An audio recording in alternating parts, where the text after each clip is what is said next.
Soyez les bienvenus de nouveau dans le groupe de la famille KS. C'est un privilège pour moi de vous porter le message du Seigneur ce matin. Et ce matin, le thème du message que j'ai pour toi, c'est Tu es un champion. Tu es une championne. Nous allons lire un petit texte de base dans le livre de Romains, le chapitre 8, et on va lire à partir du verset 35. Et je fais la lecture. Il est écrit: Qui nous séparera de l'amour de Christ? Sera-ce la tribulation, ou l'angoisse, ou la persécution, ou la faim, ou la nudité, ou le péril, ou l'épée? Selon qu'il est écrit, c'est à cause de toi qu'on nous met à mort tout le jour, qu'on nous regarde comme des brebis destinées à la boucherie. Mais dans toutes ces choses, nous sommes plus que vainqueurs par celui qui nous a aimés. Alléluia. Nous sommes plus que vainqueurs par celui qui nous a aimés. C'est une déclaration de l'apôtre Paul qui est vraiment intéressante. Il y avait beaucoup de circonstances autour que Paul voyait, que Paul traversait, que Paul côtoyait jour et nuit. Il y avait des circonstances comme la famine. Il y avait des circonstances comme l'angoisse. Il y avait des circonstances comme la persécution. Mais Paul ne s'est pas arrêté dans ces circonstances-là. Il a dit, mais dans toutes ces choses, nous sommes plus que vainqueurs. Il y a bien de frères, bien de sœurs qui, à cause des circonstances autour d'eux, autour d'elles, se sentent défaits. À cause des circonstances autour d'eux, se sentent vaincus.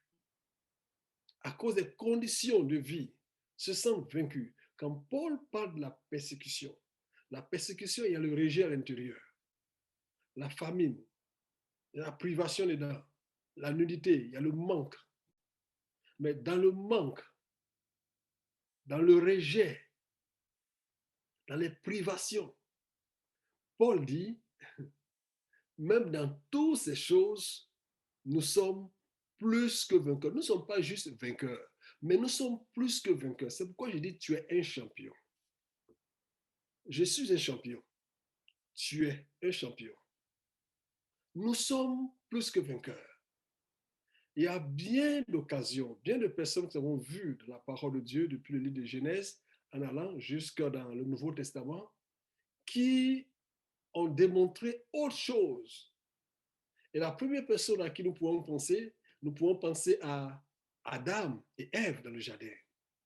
Dieu a créé l'homme, l'a mis dans un jardin, domine, cultive le jardin et garde-le. Dieu lui a dit de dominer sur tous les poissons de la mer, sur tout ce qui a été créé. Dieu l'a établi là-dessus. Et Dieu lui dit, tu mangeras de tout, sauf ce table-là. OK. À un moment donné, sa femme s'est laissée séduite par le serpent. Elle a mangé le fruit. Elle a proposé à son mari a mangé. L'Éternel Dieu vient et demande à Adam, as-tu mangé de ce fruit? Comment se fait-il que tu sais que tu es nu maintenant? Adam n'a pas dit oui, n'a pas dit non. Adam dit, c'est la femme que tu as mis ici. En d'autres termes, Dieu, c'est ta faute. Si tu ne m'avais pas donné une femme, je ne serais pas en train de manger de l'arbre que tu as interdit actuellement. Mais c'est parce que tu as mis cette femme-là ici. Tu as mis cette femme dans ma vie. C'est à cause de ça que j'ai ce problème-là. Adam n'a pas pris de responsabilité pour dire, Seigneur, c'est ma faute. C'est vrai, je n'ai pas observé ta parole. Je n'ai pas observé ton commandement. Je n'ai pas observé ton instruction. J'ai péché. Mais dit non, non, non, non. C'est elle, c'est Ève. Dieu demande à Ève, qu'est-ce qui se passe? Pourquoi est-ce que tu as fait cela? Elle dit, ah, c'est le serpent. C'est le serpent là. C'est le serpent qui a fait. C'est à cause du serpent. Le serpent m'a séduit. Sinon, moi, j'étais correct, mais c'est le serpent qui m'a séduit. Ève n'a pas endossé sa responsabilité de péché. Pour dire non, je suis tombé, j'ai péché. Elle dit, non, non, non, moi je te connais, mais c'est le serpent. Donc, nous voyons à partir de ce moment cette tendance à vouloir blâmer les autres. À vouloir blâmer les autres. Et il y a certaines personnes qui sont experts dans ce jeu. Blâmer les autres. Non, c'est mon voisin. Non, c'est parce que le frère là, vraiment, il s'est comporté mal avec moi. Non, cette soeur-là, tu ne la connais pas, hein? Elle est mauvaise. Non, c'est le gouvernement. Si le gouvernement n'avait pas fait ça, moi, je ne serais pas ici actuellement. Non, c'est vraiment cette société-là. La société sont trop racistes. C'est pas, ils sont tellement racistes que je suis à ce niveau maintenant. Quoi d'autre? Nous sommes devenus des experts en blâme. Donc, c'est tout le monde. Et toi, tu as fait quoi? Tu as quelle responsabilité dans tout cela? On ne reconnaît pas nos responsabilités. Comment est-ce que nous pouvons avancer? Le premier roi qu'on avait en Israël s'appelait Saül. Et Dieu l'a établi sur Israël, sur tout le peuple. À un moment donné, Dieu lui a donné une instruction à Samuel le prophète concernant Amalek. Il dit, tu vas combattre Amalek, tu vas détruire tous les Amalécites de toute la terre, et puis tu vas tout dévouer par interdit. Il est parti, il a vaincu les Amalécites, il a pris le roi même l'a envoyé, il a pris les vaches grasses, les bœufs, pour venir faire des sacrifices. Et quand Samuel arrive, Samuel dit, mais c'est quoi ce bruit de bêlement que j'entends là? Pourquoi tu n'as pas respecté la parole de Dieu? Il dit, non, si j'ai écouté, j'ai bien respecté, mais c'est le peuple. Le peuple a voulu prendre les bœufs et puis les vaches grasses pour faire des sacrifices à Dieu. Alors Samuel était fâché.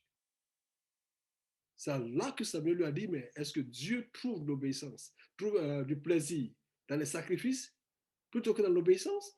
Il faut plutôt obéir que de faire des sacrifices. Saül était roi, responsable de tout le peuple, mais ne voulait pas endosser ses responsabilités. Saül cherchait quelqu'un à blâmer. C'est le peuple. Qui toi tu blâmes? Qui est la raison de ton sommeil spirituel? Quelle est la raison de ton découragement? Quelle est la raison pour toi de ne pas mettre en pratique la parole de Dieu?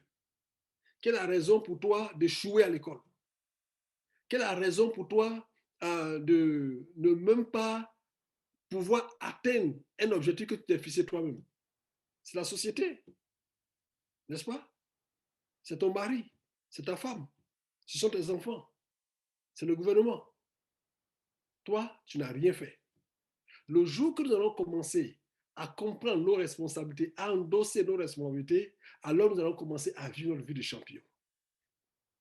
La même chose qui est arrivée à Saül a failli arriver à David, qui était roi après Saül. David, un matin, était en haut de sa tour, il regardait, et c'est la première fois qu'il a aperçu qu'il y a une femme qui est très belle dans son royaume. Waouh, elle est trop belle. Elle est tellement belle que sa tête même ne peut plus réfléchir correctement. Et il envoie des gens pour aller chercher cette femme, Bathsheba. Elle vient, et commet l'adultère à la femme, la fait partie comme ni vue ni connue, et la femme est enceinte. David va commencer maintenant à faire venir son mari, qui était un soldat qui était au front, pour l'amadouer, pour qu'il aille à la maison chez lui, pour qu'il puisse avoir des rapports avec sa femme, et comme ça, on va dire que c'est lui qui a mis la femme en grossesse, parce que la femme lui disait qu'elle était en grossesse. Ça n'a pas marché. Et il a fini par tuer Uri pour cacher ses péchés. Quand Nathan allait le confronter, et que Nathan lui a expliqué, Nathan lui a dit, c'est toi cet homme, c'est toi. Voilà ce que tu as fait. David n'a pas dit, ah, vraiment, j'ai résisté, j'ai fait tout ce que je pouvais. C'est parce que la femme était trop belle. David n'a pas dit ça. David dit, j'ai péché contre l'Éternel. David a reconnu son tort immédiatement. J'ai péché contre l'Éternel. Plusieurs d'entre nous ne reconnaissent pas le tort. J'ai toujours à blâmer. Mais nous avons en nous un champion. Et ce champion-là, pour qu'il soit champion, ça ne dépend d'aucune circonstance. Ça ne dépend d'aucune circonstance. C'est pourquoi Paul l'a compris. Paul a dit, je peux tout par celui qui me fortifie. Je peux tout. Il n'y a rien que je ne puisse pas faire. Je peux tout faire. Les gens te regardent, les gens te disent non, c'est impossible, tu ne peux pas faire ça. Et tu t'assois, oui, c'est impossible, je ne peux pas faire ça. Parce que quelqu'un a dit c'est impossible. Alors que Jésus nous dit que rien n'est impossible à celui qui croit. Rien. Quelles que soient les circonstances. La possibilité que nous avons en tant qu'enfants de Dieu ne dépend pas des circonstances. Que les circonstances soient favorables ou non, rien n'est impossible à celui qui croit. Rien. Les circonstances que Paul a citées, la nudité et la faim, nous parlent de manque, de privation, privé de beaucoup de choses. La persécution nous parle de rejet, rejeter la société. L'angoisse nous parle de souffrance. Mais il a dit, mais dans toutes ces choses, nous sommes plus que vainqueurs. Et je vais déclarer que dans toutes ces choses, tu es une championne. Dans toutes ces choses, tu es un champion. Où est ce champion? Au point que certaines personnes ne peuvent même pas dormir la nuit. Quand la nuit vient, ils ont peur. Des chrétiens, je ne parle pas des gens du monde, des chrétiens. Quand la nuit arrive, ils ont peur. À cause des petits démons, des petits démons comme ça. Petits démons, petits sorciers. Sorcier là, c'est quoi? Il va te faire quoi? Sorcier va te faire quoi? Nous sommes plus que vainqueurs par celui qui nous a aimés. Celui qui nous a aimés, il habite en nous. Il vit en nous. Le champion, le vrai champion en nous. Si nous voulons démontrer cette vie de champion, nous devons commencer par l'intérieur. Ce n'est pas par l'extérieur. L'extérieur ne va jamais nous définir. Ne laissons pas les circonstances que nous vivons définir qui nous devenons. Mais c'est ce que nous devenons qui doit définir les circonstances autour de nous. La présence de Dieu en nous doit pouvoir affecter nos circonstances, changer toutes nos circonstances autour de nous. Les circonstances peuvent sembler être défavorables, mais si nous bâtissons sur qui est en nous et que nous ressortons notre identité, toutes ces circonstances vont changer. Toutes ces circonstances vont changer. Ce matin, je viens t'interpeller. Rentre en toi-même. Pose-toi la question. Pourquoi je suis dans ces situations où je suis? Pourquoi je suis dans ces circonstances? Pourquoi je sens être défait? Pourquoi je sens être battu? Pourquoi je ressemble à quelqu'un qui a échoué? Pourquoi? Pose-toi la question. Et arrête de faire le jeu de blâme. Non, ça cause de tel, ça cause de tel, ça cause de tel, ça cause de tel. Dieu a dit à Caïn, il dit, écoute, je vois ce que tu veux faire. Mais devant toi, le péché est couché. Mais toi, domine sur lui. Dieu a voulu que Caïn, dans la situation où il était jaloux de son frère, où il cherchait à tuer son frère, qu'il domine sur le péché. Dieu n'a jamais voulu que le péché domine sur nous. Dieu n'a jamais voulu que les circonstances dominent sur nous. Il doit dominer sur le péché. Et il disait au peuple d'Israël, il dit, écoute, devant toi, j'ai mis la vie, j'ai vu la mort. Mais je te conseille, bon conseil, choisis la vie pour que tu vives. J'ai mis la mort, j'ai mis la vie, j'ai mis la bénédiction, j'ai mis la malédiction. Choisis la vie. Tu as un choix à faire. Tu n'es pas un robot. Tu as un choix à faire. Détermine ce que tu veux. Les circonstances vont s'évanouir parce que tu es un champion. Je répète, tu es une championne. Si tu te décides, tu te lèves et que tu veux laisser vivre ce championnat en toi, les circonstances vont s'évanouir toutes seules devant toi. Et le Dieu de gloire, le Dieu de victoire va encore se glorifier, va encore te faire comprendre que sa victoire et sa gloire, sa puissance n'est pas amoindrie par les circonstances, qu'elles viennent du gouvernement, qu'elles viennent des familles, qu'elles viennent de ton mari, qu'elles viennent de ta femme, qu'elles viennent de tes enfants. Aucune circonstance n'est aussi grande pour arrêter la puissance de Dieu. C'est toi. Que Dieu te bénisse. Je sais peut-être que tu n'es pas content de ce message, mais si tu y réfléchis à tête reposée et que tu analyses, tu comprendras que le temps est venu pour que le champion qui est en toi puisse vivre, puisse se glorifier et que ta vie soit un sujet de gloire pour le royaume. Que le Seigneur te bénisse.